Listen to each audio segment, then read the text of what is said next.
La antigua Grecia es, junto con el cristianismo, el germen de la cultura occidental. Su historia se divide en 4 periodos: Edad Oscura, Época Arcaica, Periodo Clásico y Periodo Helenístico. La civilización griega tiene su origen en la civilización cretense o minoica, de la isla de Creta, y en la micénica, de la ciudad de Micenas. Los cretenses ya construían palacios, como el Palacio de Nosos, con grandes habitaciones, escaleras monumentales, jardines y almacenes para el legendario rey Minos. En cuanto a la cultura micénica, situada en el centro y sur de la península griega, podemos destacar que también fueron grandes constructores. El yacimiento arqueológico más importante es el de Micenas, con la Puerta de los Leones. Estos helenos formaron la primera cultura avanzada de lengua griega. Esta escritura fue bautizada recientemente como Lineal B. Su economía era muy estructurada y dependían del comercio de productos como el aceite, lana, vino y esclavos. Se les considera los antepasados directos de los griegos. Cuando colapsa la civilización micénica, nos adentramos en la Edad Oscura. Se le llama así debido a las pocas fuentes y documentos que se han encontrado de este periodo. Este periodo transcurre entre el 1200 hasta el 776 a.C. La Edad Oscura, en el mundo griego, significa el paso del bronce al hierro, la transición de lo prehelénico a lo helénico. Abarca lo sucedido durante los siglos que separan la descomposición del mundo micénico y la eclosión del mundo heleno.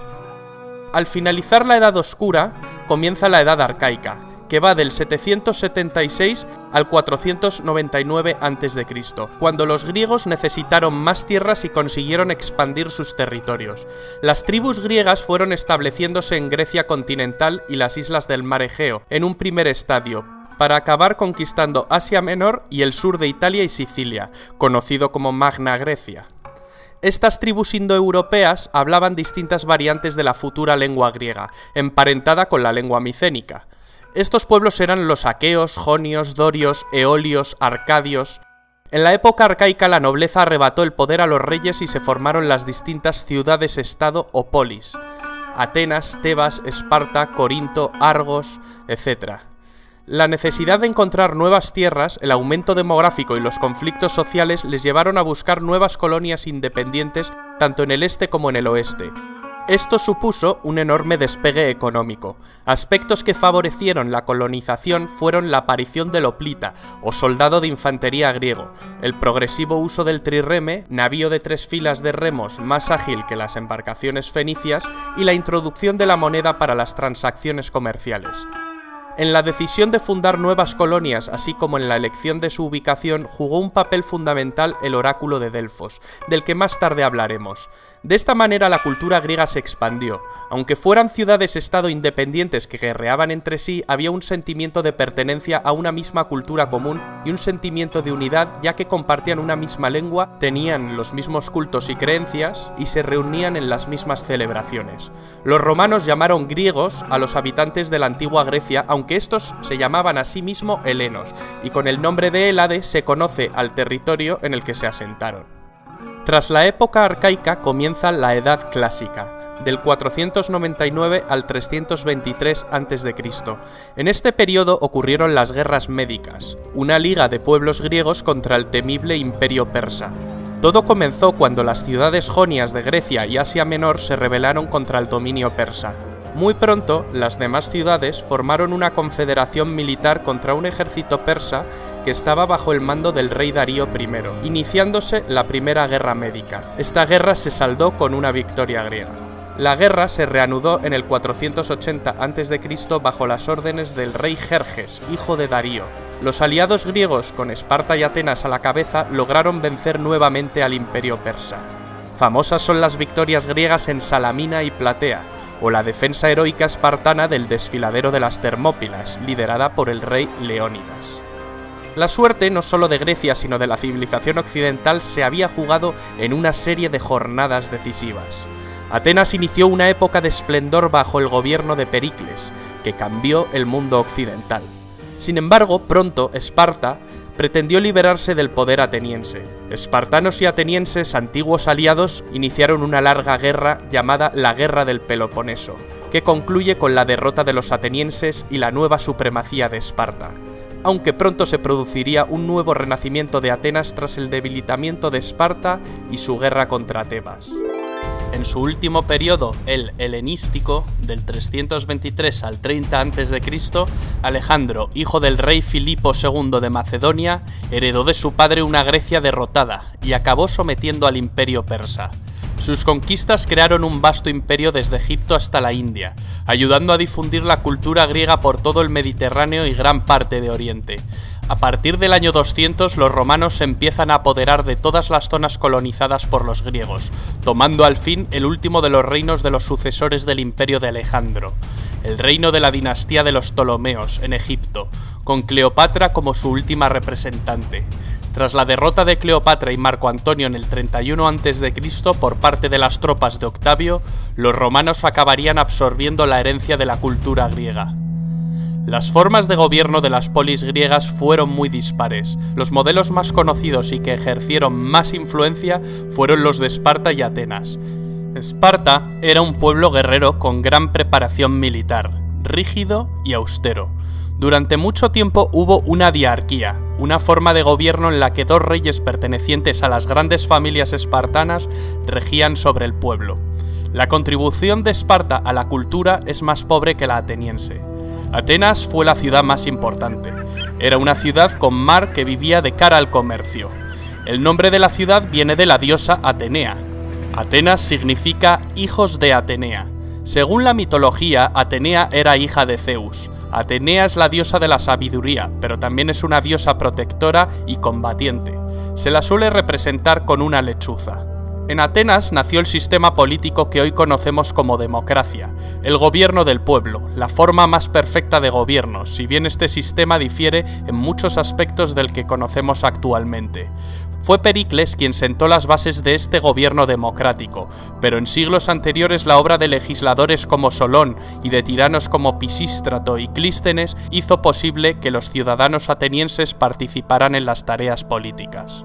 Las ciudades griegas estaban dominadas por una acrópolis, un pequeño recinto sagrado en lo alto de una colina. La Acrópolis de Atenas albergaba el tesoro de la ciudad y diversos templos para ritos religiosos y altares para ofrendas. La diosa Atenea era la patrona y protectora de la ciudad. Era honrada en el Partenón. El Partenón de Atenas fue mandado reconstruir por Pericles, pues los persas arrasaron con la antigua Acrópolis en la Segunda Guerra Médica. Fue realizado como agradecimiento de la ciudad a los dioses por su victoria definitiva.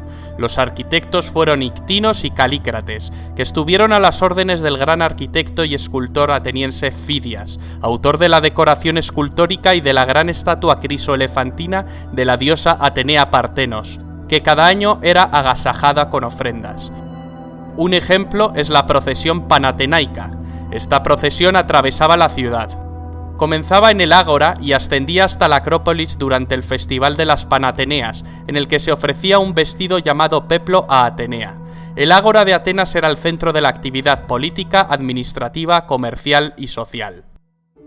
Aparte de las Acrópolis, había otro tipo de recintos sagrados. Estos eran los santuarios. Un santuario era un recinto panhelénico, por lo tanto su financiación, a diferencia de las Acrópolis, dependía de todo el mundo griego.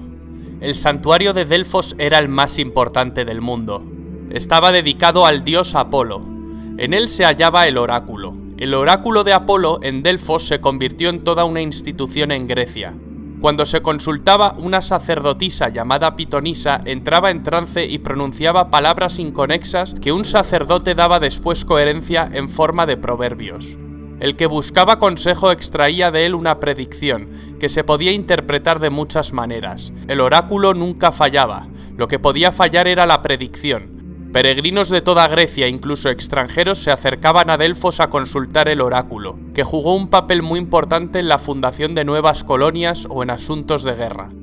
Otro santuario muy famoso es el santuario situado en Olimpia. Estaba dedicado al dios Zeus. En este santuario se celebraban cada olimpiada, es decir, cada 4 años, los Juegos Olímpicos. Los Juegos Olímpicos servían no solo para honrar a los dioses, sino para acercar a los diferentes pueblos helénicos. Durante la celebración de la competición se promulgaba una tregua, para permitir a los atletas viajar en condiciones de seguridad desde sus polis hasta Olimpia. Los Juegos Olímpicos de la antigua Grecia fueron bastante diferentes de los modernos. Había menos eventos y solo los hombres libres que hablaban griego podían competir. Los griegos competían en las modalidades de carrera, lucha, lanzamiento de disco, jabalina, salto, carreras de caballos y otras pruebas. El premio era una corona de olivo y el reconocimiento en su ciudad de origen. Con frecuencia los poetas les convertían en celebridades y vivían el resto de sus vidas a costa del erario. Los primeros Juegos Olímpicos se cree que se celebraron en el 776 a.C., fecha que marca el inicio de la época arcaica. Ya han ido apareciendo algunos de los dioses griegos.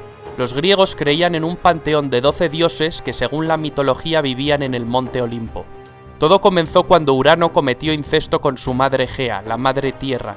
De este incesto surgieron primero los cíclopes y después los titanes. De los titanes surgen los dioses. Para entender las intrincadas relaciones entre titanes, dioses, hombres, semidioses, etc., os aconsejamos ver el vídeo de mitología griega y romana publicado en este canal. Al final del vídeo encontraréis el enlace. Estas leyendas y mitos son la base fundacional de la cultura griega.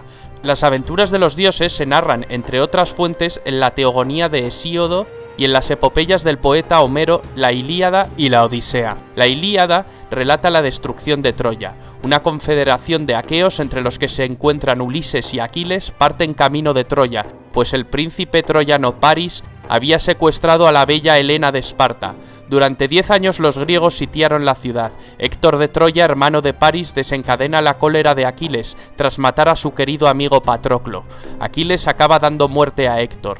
La suerte de la batalla cambió cuando Ulises urde un plan muy eficaz: construir un gran caballo de madera escondiendo a sus mejores guerreros en su interior. Los troyanos, al creer que se trata de una ofrenda, introducen el caballo dentro de sus murallas. Gran error. Finalmente Troya cae.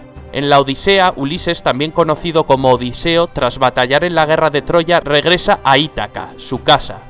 En la Odisea se narra un duro camino de vuelta lleno de peligrosas aventuras. La fecha de composición de la Ilíada y la Odisea es controvertida.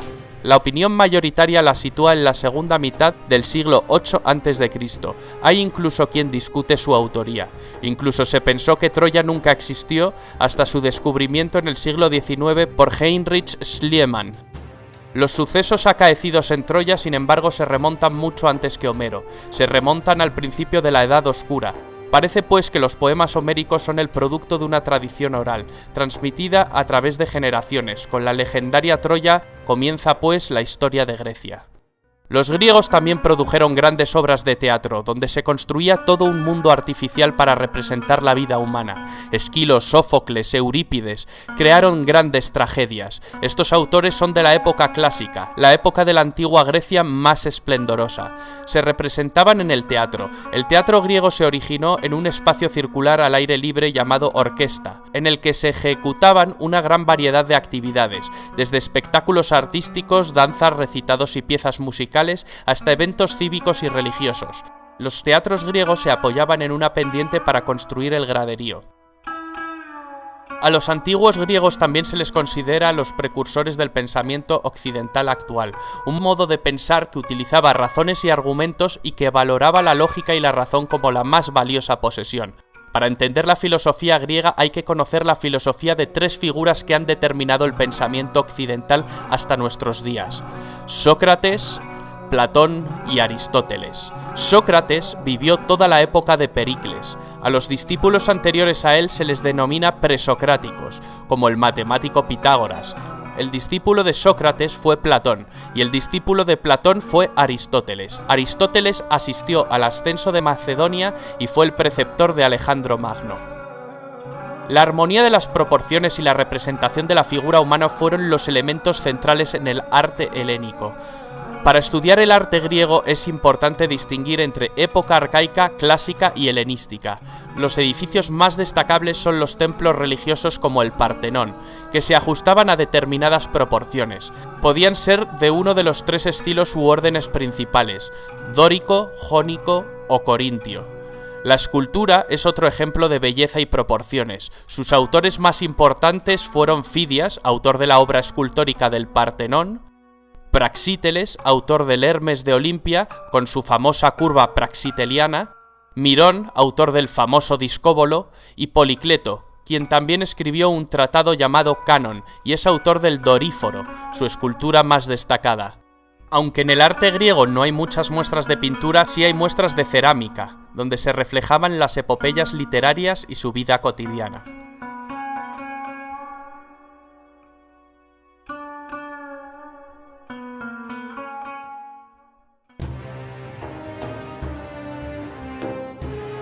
Hemos visto, pues, la importancia de la antigua Grecia, enormemente influyente en nuestra cultura, tanto para la lengua, la política, los sistemas educativos, la filosofía, la ciencia o las artes. También la cultura griega y por extensión la romana tuvo un importante auge en periodos como el renacentista o el neoclásico.